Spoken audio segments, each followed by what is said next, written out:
Hey guys, thank you so much and welcome to the Game Your Future podcast. I'm Daniel, and here on Game Your Future, we're all about helping gamers realize their full potential. And to help us do that today, we have somebody that's going to help you guys on the business side of things if you're trying to make a game.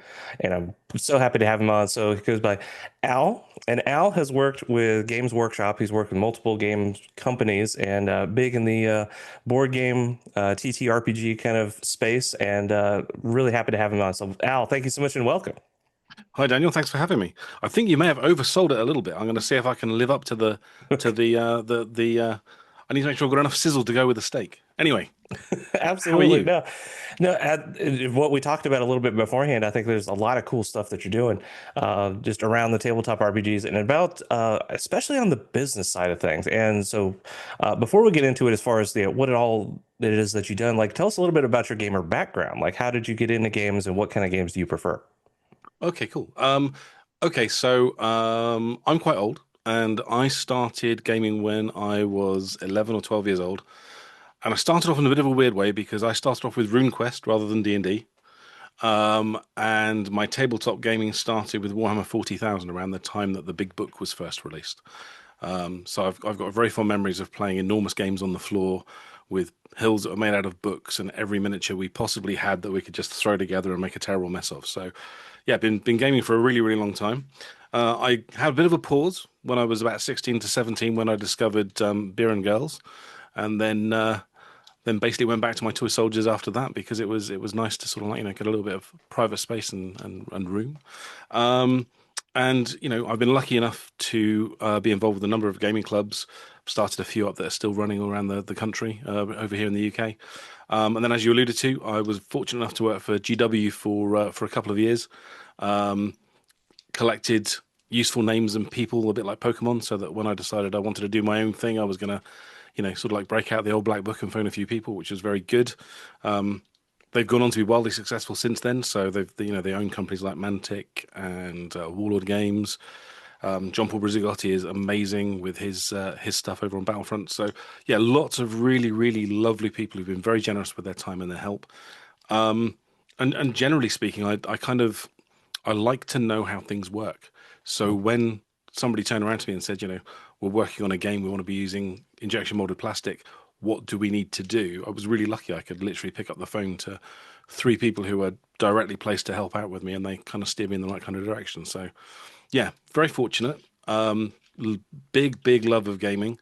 Um, in fact, the reason I joined GW was because it would give me more people to play games with. It had very little to do with anything Okay. career based. It was more about the fact, you mean I get to have a toy shop and play games all day? That sounds cool. So yeah, so that's basically been it. I've been very very lucky with regards to that. No, that's fantastic. And yeah, just the my experience is much more on the video game side, but I got a brother of mine that is big into 40K as well. So I've definitely been around it, definitely understand, played a little bit. And it's there's so much that goes into that, like that you don't realize. And I mean, besides the whole like you have to buy it and then you have to paint everything, right? Yep. That's one side of it. But even like before that, like getting to the actual product. Right, that Yes. a lot of people I think don't think about too much when they go into trying to make their own tabletop game, right? Because you mentioned like injection molded plastic, right? So it's like you got to make the figurines if you're gonna if you're gonna have figurines, right? Yep. And then just even like the if you just do board games, right? Just having like the whatever like the cardboard and the dice and the card and whatever you have, right? So yeah, I'd love to talk a little bit about that because I think you said as far as kind of the business consultancy side that you've worked on to help people understand kind of these cost elements and these kind of business, side of making a tabletop game. Yeah. Okay. Yeah. So it is really interesting. So to start with, I think everybody needs to kind of realize that we don't know how good we've got it as it currently stands. So about 10 years ago, I was approached by a really nice guy who said, I want to do a tabletop game. I've got a really big website. We've been polling our members for the last 5 or 10 years, and they've basically told us exactly what they want from a game.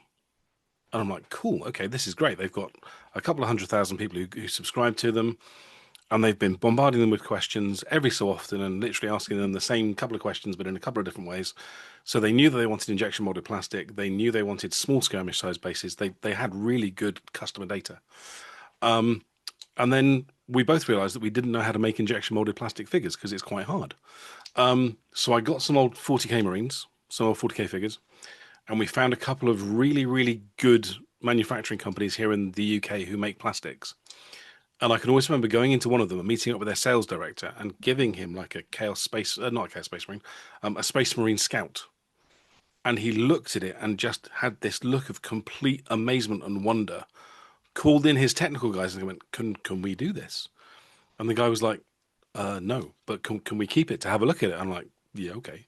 And that took. I mean, it took us a good 5 or 6 months of going around to find people who could make that kind of thing. And what a lot of people don't realize as well is how much it costs to make those things. So, a mold that will enable you to make the sprue that holds the miniatures. I mean, realistically, you're not going to get much change out of $6,000 just to get the mold made. But then you also have to sculpt the figures in order to get them put into the mold, and for that you're looking at maybe $300 to $400 a pop. So that's why things like Warhammer 40,000, the miniatures for it, are quite expensive because they've got a whole lot of sunk costs right at the very, very beginning, and they're not entirely sure which ones are going to sell and which ones aren't going to sell. But yeah, it's a really interesting sort of like process to go down. The more into the rabbit hole you fall, the more you know, and the more you know, the more questions you have. So it's kind of interesting. On the flip side, one of the most interesting developments I think has happened in the last 10 to 15 years is 3D printing. Because you've got all of these people Yeah. who are going, oh, the traditional gaming model is dead. We're going to be able to do 3D printing across the board, and to a degree, yes, it's true, but it's not as easy as plug and play. You don't just go out and buy a 3D printer and plug it in and it just works perfectly. So yeah, it's you're Yeah, I've taking on heard a horror whole new stories. hobby Right. and a whole new learning curve. So yeah, I mean the manufacturing process on its own from the gaming perspective is quite intriguing and quite time intensive. Um, So for those and then interested on the 3D printing side, does the 3D printing, can it do that finer level of detail, like like taking like a 40K model, for example, injection mold versus 3D printing? What are kind of the, I guess, the pros and cons as far as level of detail versus cost versus, I don't know, durability? really good questions. So the 3D printing has come a long way since we used it for our first prototypes a couple of years ago. So they're now a lot less brittle. So you can definitely use them for tabletop. Cost wise, you kind of need to be comparing apples to apples. So you could get yourself a 3D printer, like an 8K 3D printer, for a couple of $100. Practice a little tiny bit, maybe find some STLs you want to download. And realistically, you could be printing some figures that if you were buying them from a more traditional manufacturer, it's going to be way more cost effective. If you want to make your own, you then either have to learn how to do the various software packages in order to actually make those things work. That's really hard. Hmm. Then you've got to worry about the molding. That's not easy. Then you've got to worry about how you're going to reproduce them. Are you going to sell them as 3D prints? In which case, how do you get a price per item? Because to my knowledge, nobody's found a way yet of having a file that self-destructs when you've printed off a certain number of copies. Hmm. So that's problematic. So there's lots of things there. Um, with regards to the more traditional model making, you will either have a 3D print, which will create the master that you can then use to print in resin. That's also an option, but it tends to be a lot more time consuming. And then you've got the cool, fun, kind of sexy thing on the block, which is the injection molding plastic. Um, for that, as I said earlier on, you're looking at maybe six K for a mold, couple of K for the figures. But then every time you put plastic into the mold, you're looking at maybe, I don't know, 27 cents, 30 cents for a squirt in inverted commas. And that will then give you a sprue's worth of figures. So Hmm. you've got the very high cost at the front end, but afterwards, I mean, a stainless steel mold is good for thousands and thousands of runs. So you can literally just keep going from then. So at that point, bizarrely, it becomes more expensive to make the boxes you're going to put them in than it does to actually make the models. But you've Right. had the huge front-loaded cost to begin with. So yeah, it's not quite as easy as you'd like to be. I'm intrigued to see what's going to happen with the 3D printing moving forwards. Um, who knows? It's constantly evolving. Right. So is it something where would you even recommend having like kind of both, where in the sense that like there's such an upfront cost for the injection mold, so like you'd want to 3D print first to get the kind of the look and feel, maybe to say like, all right, this is what it's going to look like, this is how get it in people's hands as kind of the prototype, as the sample, and then it's like Yeah. once you have that customer data, like you said, locked down, and say like, all right, this is what people like, now I'll go invest in the injection molding and get that, pay that upfront cost because I know this is going to work, and then then it's super cheap to just, Yeah, squirt yeah. the plastic in. So fun story about that. So the guy I said who had all of the data, and we went out and we found all of the stuff. So we announced to the world at large that we were going to do the game they told us they wanted, and we advertised it directly to the many thousands of people he had on his website, and they hated it. We were looking at something like a 3.5% uptake on the game itself, despite the fact they had told us all of the stuff they want. So, So, wait, so they told you questionnaires and everything. They told you what kind of game they wanted. yep, Exactly. You make exactly what it, they wanted. you give We them what they then wanted, and they're built like, no. we then built the game mechanics around it. We built the scale of the game around it. We designed the miniatures to, keep in with what they were hoping for. And yeah, we had a really, really bad response. So yeah, difficult, kind of tricky. I mean, to be fair, Yeah. I think that's why you've got to go with making what you love. So there Mm. are so many people who have got these amazing ideas in them for games. And realistically, if you've got access to something like a 3D printer, you've got the sculpting, or you can go onto one of the contractor websites like Fiverr or something and see if you can find a 3D sculptor. Maybe see if you can knock something up that way and see how it goes. I mean, we've never been in a better time to take an idea and actually present it to the world at large and go, I think this is a cool thing. What do you guys think? Because you've got your Yeah. Kickstarter and your Game Found and your Patreon and all those other things. So there's loads of ways of getting yourself out there. Just depends on whether or not you've got the chops to kind of put your money where your mouth is and give it a go. Yeah, absolutely. So what would you say is kind of the biggest lesson out of that experience, right? The you have the data, you have exactly what the customer says they want, and then you make it and it fails. Like what to you, what was the lesson out of that? I think the lesson out of that was to sort of like to start by scaling appropriately. So, for example, doing a full scale production run of an injection molded plastic game, I would not recommend that to anybody at all unless they're 2, 3, 4 years in and they've already got an existing client base Hmm. and they've got a really, really strong way of communicating with that base. So we kind of touched on it before we got started, but my biggest, the advice that I give to everybody when they get started is social media is nice. It's good to be able to get your cool pictures out there and get people to get all excited about things. But realistically, with something like Facebook, especially if you live in Australia, bit of a hot topic. But if you're advertising on Facebook, maybe only 10% of your audience base is ever going to see your posts, Hmm. but it may not necessarily be the same 10%. So Okay. having something like an email address for them that you can use to send them out a thing going, hey guys, I've got a cool new thing going out, or this is what's on the workbench, or I've been listening to Daniel on his website and I found out about something really cool. I want to have a look at it. Actually having that option to directly deliver it to them without filters and without algorithms is actually really, really powerful. So yeah, it's kind of when you're starting these things, you can't just think about I'm going to make a game and it's going to be really cool. You need to be thinking about it as though, okay, this is a business. What do I need to do? Gotcha. And so I think you had mentioned to me separately too, as far as like the owning, like kind of owning your audience in a sense, as far as the marketing side of things, right? Where you mentioned as far as like the social media, you have yeah, they'll have algorithms and filters, Yeah. and you can't necessarily get everything out there that you necessarily want, or it doesn't quite get to the right people, or even your audience sometimes. Like you Or said, it gets to them late. oh, okay, or it get to them late. Yeah. So we've got a pizza place in town. So I live in a very small town in Cornwall, and burgers are in very scant supply around our neck of the woods. Hmm. And there's a really good pizza place that every so often will get somebody who pops up who does New York style burgers. And I only ever find out about it 3 days after they've left. So they're there on the Friday. It always pops up in my feed on the Tuesday. And I'm talking to the guy who runs the place. I'm like, just give me a phone call, dude. Yeah. Yeah, I've definitely been, yeah, the internet does that kind of stuff. It doesn't matter what site too, because I've seen those kind of news articles too. But, very big into like kind of the computer games and video game consoles, all the stuff. And it's like, oh yeah, free game on Steam. Check it out, but it only available for 24 hours. That's right. And for this Friday only, I'm like, it's Wednesday.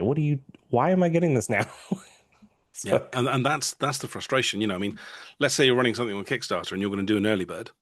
mm, The trouble with doing early birds on Kickstarter is you don't want to annoy the people who missed out on it.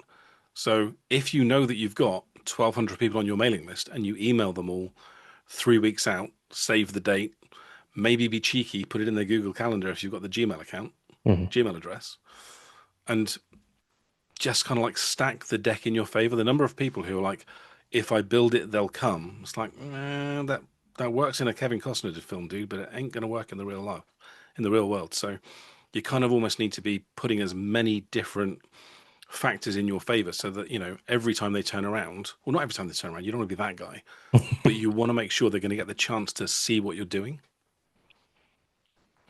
Gotcha. Yeah. So I think an email list is huge. So I think for those listening, I think it's if you're making a game and you want to have that kind of presence, that marketing to really let people know what's going on. It's yeah, social media is good, but having an email list is better. Yeah. I Just mean, simply. ideally, you need both. Yeah. So I mean, one of the key things is, let's say you're developing your game and you decide you're going to take it to one of the cons. So here in the UK we've got like six, but over in the States you guys have got loads. Hmm. So you're going to pay however much it's going to be to have your desk, your space. Maybe you've got a demo table that's being set up.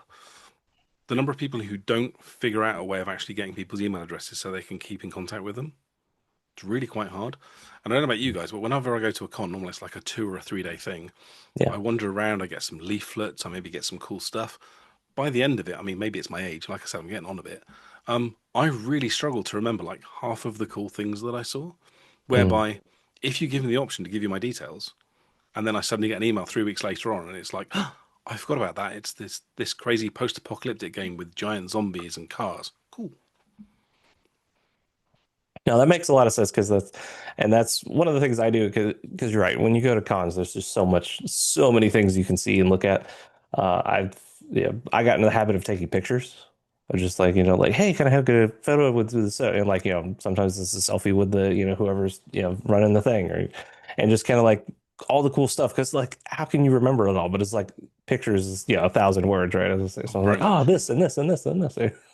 So that works for me. But yeah, so being able to collect all those details, huge, right? So just being able to have like a simple way to capture, names, emails, I think is huge. So, No, definitely. I mean, one of the things I recommend to anybody who's going to go and do a con is get yourself a QR code. hmm, So, the illegitimate love child of the barcode and, I don't know, a crossword. And have yeah, it so that you've got a landing page on your website that you can change and go, hey, sorry to hear that, nice of you to pop by and see us at insert the name of the con here. Um, here's some of the stuff that we were seeing.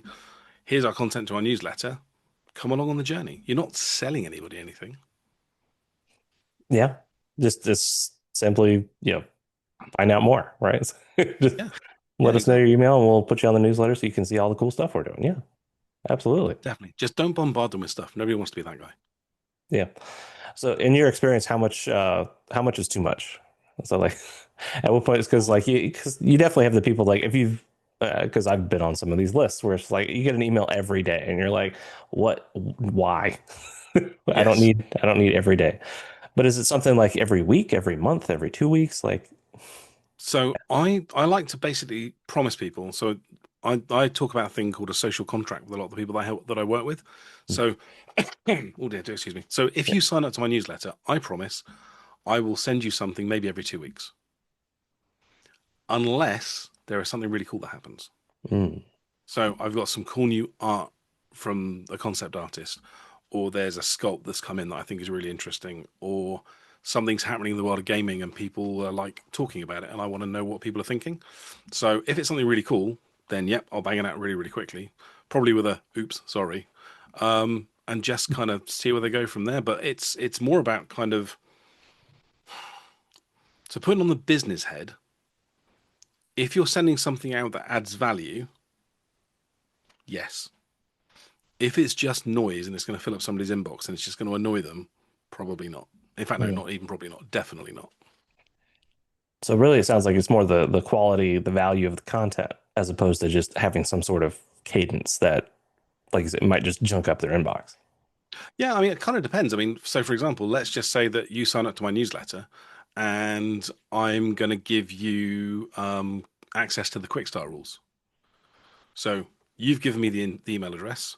I've sent you out a PDF, I don't know, 60-page PDF that will let you get started on playing the game. Maybe give you some standees you can print out and cut out and push around the table a little bit.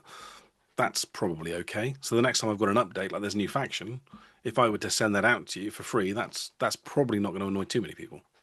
Yeah, So yeah, it's just kind of getting that balance right. But it depends what your business model is. that's also very true because some of it is as I said that there's as many business models as there are businesses, right? What it Yeah, feels like 100%. sometimes. But so I wanted to ask a little bit more on the production side of things, right? Because so we talked, like injection molded plastic versus like 3D printing, but so that would be for like miniatures and stuff. And so I Yep. wanted to get an idea for those that are interested in making like their own board games and stuff. So we're talking also just kind of the play area, or whether it's cards and dice, cardboard, like Yep. I'd like to talk a little bit about those kind of things too. Just give people kind of the whole, you know, yeah, call it the whole experience as far as like all the different elements that you could have. So Okay. starting with like even just the board itself, like is that simpler? I would say like most of these I think are going to be way simpler than injection molding, right? Yes. But at the same time, like what do you have to think about when you're talking about all these different elements? So starting with just like even the play area. Okay. Do you mind if we take it back a step further? Absolutely. Okay. So whenever you've got an idea for something, so it doesn't matter what it is, it could be I don't know, a revolutionary new soup fork, it could be the new board game, it could be a new personal transportation device.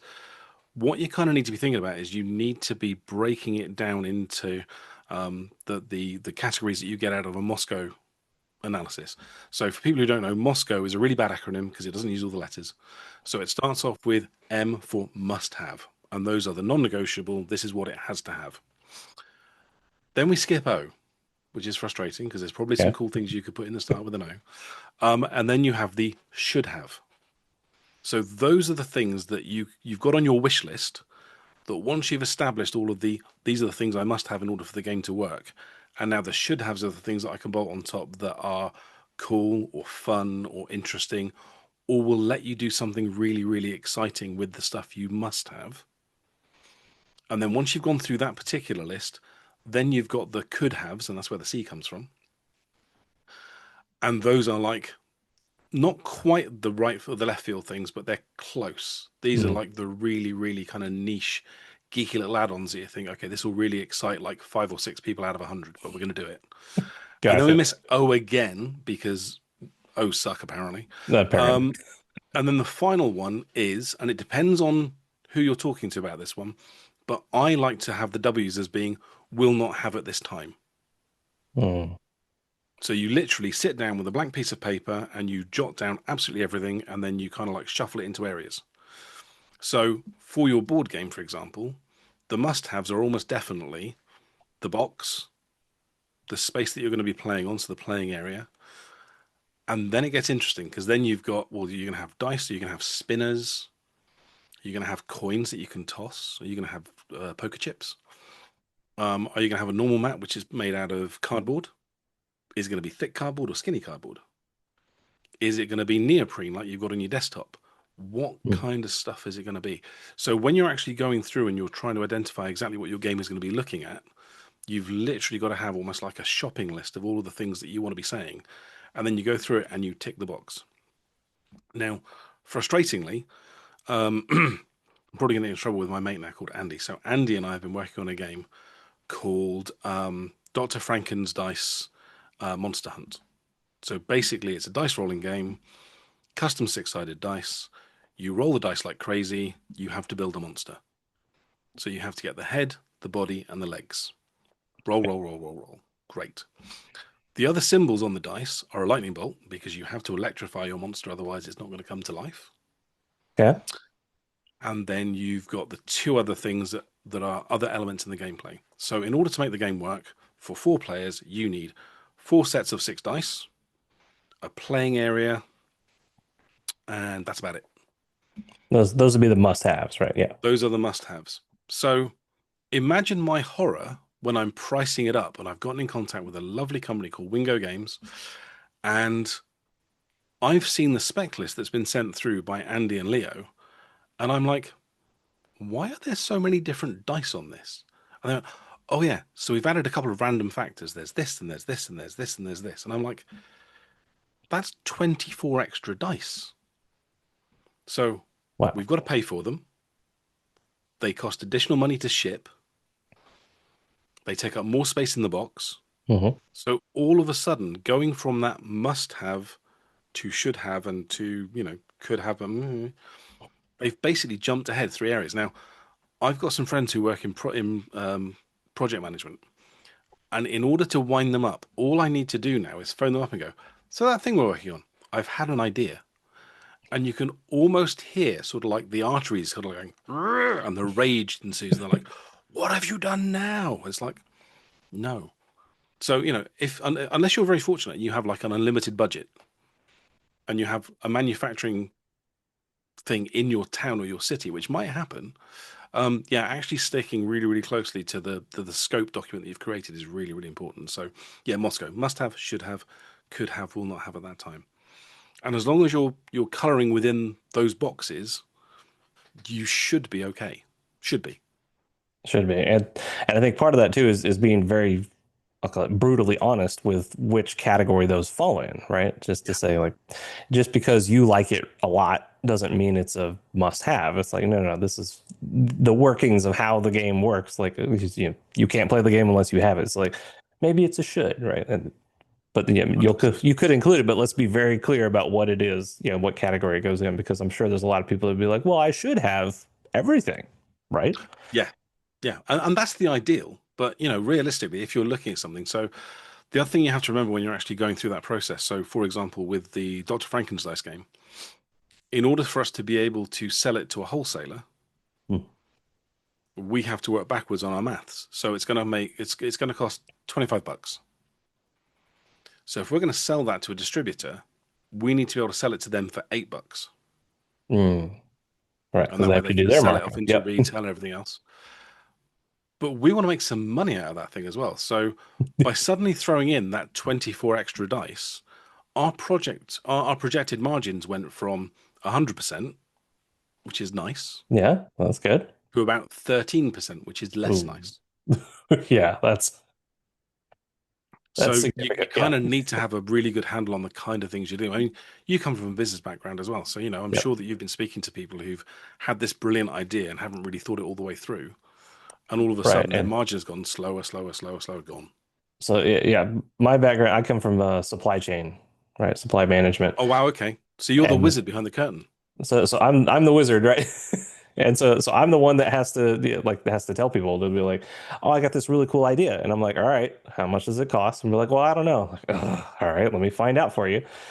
And then I have to be the one that says, no, it's going to be, we have this really cool, or I love the options, right? So I worked with this company that did yeah, basically public safety and defense Department of Defense level like radio equipment. So like Okay. the big walkie-talkies that like police, fire, EMS walk around with, the ones that you can like hit people with and actually do damage, like the If big you bricks dropped it of on somebody radio. from a height, they would be in trouble. Yeah.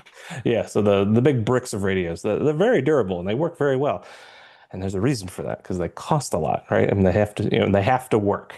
And but even then, you like okay, it's more expensive, but you still have to put it in a right price range, right? You still have to have cost and source the materials correctly because even as we're talking like federal money, well, federal is much easier, but like at the state level or even the local level, it's like you have to think the firefighters are going to have a bake sale just to afford your radios. It's Yeah. like, all right, cost is important. Okay, guys, let's think about this. And then you'll get the two options. Be like, all right, well, this one is really cool, and then this one works. And you're like, okay. And they're like, it's really cool and it performs 5% better. I'm like, okay, but it costs 4 times as much. And I'm like, no, we're Yeah. not doing this. No, 100%. Like, does it I still actually had meet a, spec? Does it, the customer still, like it works, hits all our metrics. It's like, yeah, but it does it a little bit better. It's like not worth the price because they're not going to buy it. yeah. And interestingly, I've just remembered another thing that happened. So, I'm a big believer in something that I refer to as the disaster fairy. So the disaster fairy is the thing that's lurking in the wings, and it will turn up at the last possible moment and kind of like giggle maniacally and then go, and now this doesn't work anymore. So, prime Okay. example, So I'm very lucky. I've got a lovely four-year-old daughter who is amazing. I love her to bits. She's brilliant. And around the time that she was expected, she decided that she was going to come early. Mm. So I had a little project where I was going to make some notebooks that you could use for playing role-playing games.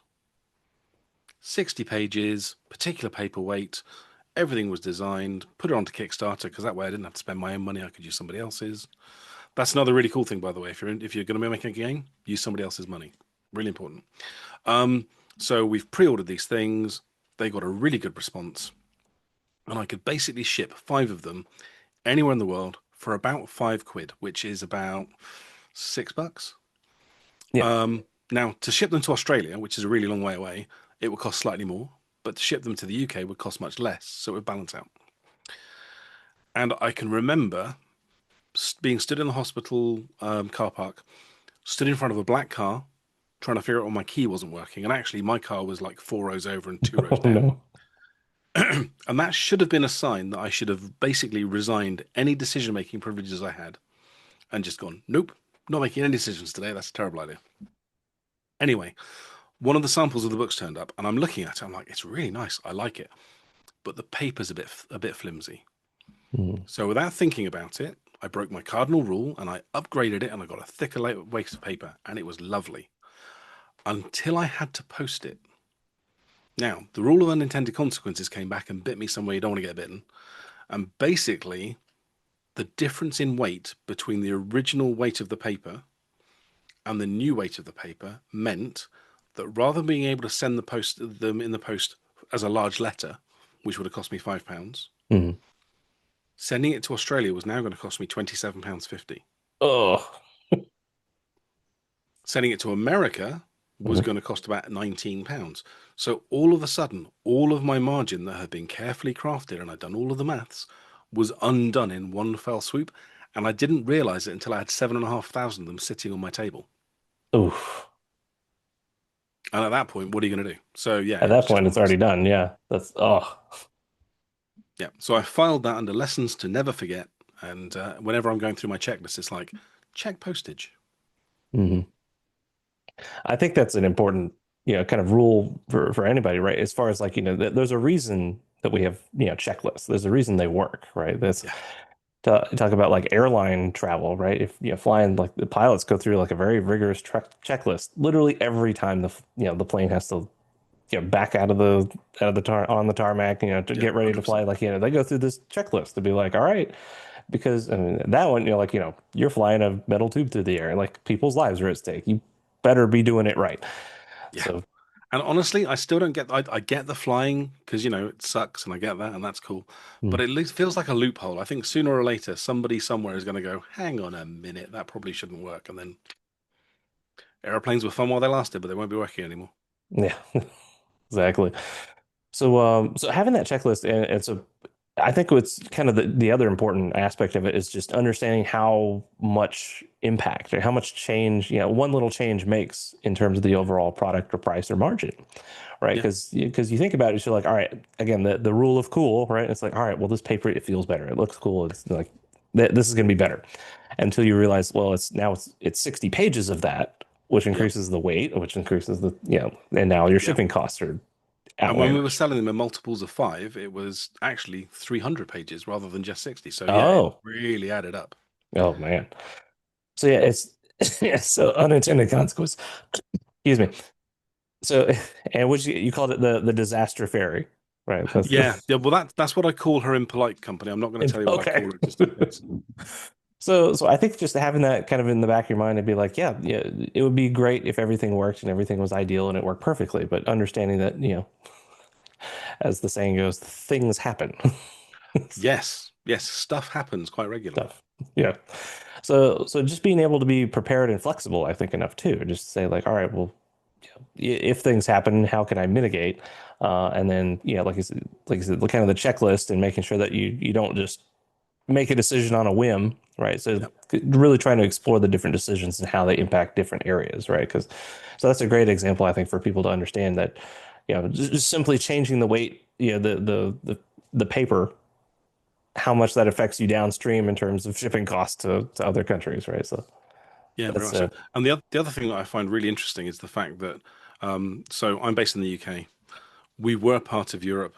Then for some reason we weren't part of Europe, which meant that we were part of a trade bloc, so we could send stuff internationally without actually having any costs. Mhm. Now we have a funny thing here in the UK, which is called VAT, which is a bit like sales tax for you guys. Mhm. Um, but the trouble is the sales tax vary depending on which country you're sending stuff to. Mm. And there are 27 different countries in Europe. So that means there are 27 different kinds of tax code that you need to be aware of. And that's just to sell stuff to our neighbors. And then Wow. you take into account sending stuff over to the States and Australia and everything else. It's, yeah. So, not to discourage anybody from doing it, because honestly, it's really rewarding and it's great fun. And it's lovely to go to a shop and see one of your games in there and go, oh, that's one of mine. Um, but there are lots and lots of variables. So, have a real think about what you're going to be doing before you embark on it, because actually creating stuff is really cool. Getting it out there in front of people is really cool, but that's also the hard bit. So, Yeah. yeah. So I think that's a great place to kind of, as we wrap up this particular episode of the podcast, just to really echo that point for everybody watching and listening, is that what we're talking about here is not to dissuade you or discourage you from making games. No. It's just making sure that you understand, the other aspects of it that go into it, especially if you want to make it this kind of successful, profitable kind of business for yourself, right? So it's understanding, there's this other side, and then to only the creative, you also need this kind of business Yeah. side of it too. So And if you're not motivated by money and you can afford to be doing something because you love it, that's amazing. And I love that. Please keep doing it. That sounds amazing. But by the same token, I very much believe in that if you're going to do something, you do it really well. It's not unreasonable to maybe recoup your money or possibly make a little bit of extra money, because that means you've then got the time and resources to make more cool stuff. So exactly, yeah, but just don't think it's very kind. It's not a one-dimensional puzzle. It's very much, levers in one location that will control multiple different outputs. So you really do need to sort of like make sure that you're playing with the checklist. I mean, you alluded to it perfectly with the pilot checklist. Before you get started, have you got your Moscow list sorted out? Great. Have you got your manufacturers sorted out? And I'll beg, I have no shame. Please, please, please, please, please, maybe ask somebody else to check your work just to be on the safe side, yeah. because they may see some stuff that you may not necessarily see. But you should definitely make games. There should be more games out there. I think games are amazing, and they bring people together, which is what it's all about. Oh yeah, absolutely. Fantastic. So gosh, so Al, just before we go, I definitely need to ask, so at this point, is there a way to contact you if people are more interested, if they want to say like, hey, could you help me with my game, for example? If they have that idea, is that something that you're able or willing to do, or something that you could be hired to do? I do a little bit of consultancy. I mean, the best thing to do, I'm in the middle of reworking a Substack newsletter. So what I'll be doing as soon as I've actually got that to a position where it's fit for human consumption, if it's okay, I can maybe send you over the link, and if people want to have a chat, they can do it. What I tend to do is I tend to deal with narrative games. So we're looking at ways that you can be playing the game that reduces the cognitive load on the people who are actually running them. So Mm. if you've ever played Dungeons and Dragons and you see your poor DM is pulling his hair out because you've just gone left instead of going right, and you've decided you want to talk to the goblin at the bar rather than doing the thing you're meant to be doing. So we've got some systems in place we're doing for that. We've got a couple of items that are coming out relatively soon. We're going to be doing Zine Quest, for example, over on Kickstarter. We've got a little bit of something going on there, and there's a few other bits and bobs. So yeah, when I get the Substack up, I'll fire it across to you if that's okay, Daniel. And if you Yeah, want to absolutely. forward that on to you, that'd be awesome. So yeah, awesome. So guys, depending on when you're watching or listening, we'll have that link for you guys in the description, so you can check out all of Al's cool work and all the different stuff he's doing. So fantastic. So Al, thank you so much for being on here. And before we go, I do have one final question for you. Oh, And okay. so typically we do video games, but I'll open it up to board games as well. Maybe you can give me both. And that is the question I always ask: what is your favorite video game, and what is your favorite board game? Oh, okay. Favorite video game? I really, really like The Division. The Division. Okay. Came out at a really, really bad time. The topic of the game was not ideal, bearing in mind the whole COVID thing.